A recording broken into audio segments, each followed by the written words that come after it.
The idea of today is trying to get together and talk about what digital democracy is and what the future of democracy is from a technology point of view. We've had a really interesting discussion about the way government is trying to do this new form of engagement. Is it just dads dancing at the disco, government trying to get hip with new media and really looking stupid? Or is there value in this? So we moved on from that to then talk about some of the things we've seen the government doing around what they're calling crowdsourcing and bringing people together to comment on what they want about new laws and new ideas that government can do or things they want government not to do. And if democracy is crowdsourcing, we're at the Future Democracy Conference, I hope in that level we would all be supporting it. In making the learning of digital technologies relevant, it becomes democratic. It becomes about life. It becomes about decision making, about the things that apply to you.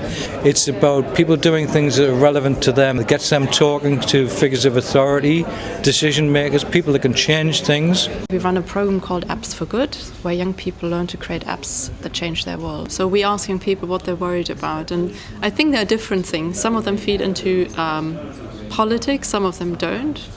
So what we're going to do next year is to create an online platform. We'll share all our knowledge so that anyone can run their own do-it-yourself Apps for Good course.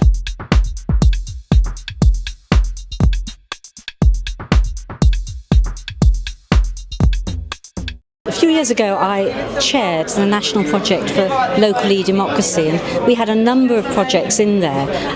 One of those in my area proved to be very popular with young people, and that was online petitions. People take it for granted that they use the online media for doing everything in their lives. It's just become embedded in the way we do things. I think there are still some politicians who haven't quite grasped that. So the important thing is to make them aware that they have to work in these spaces.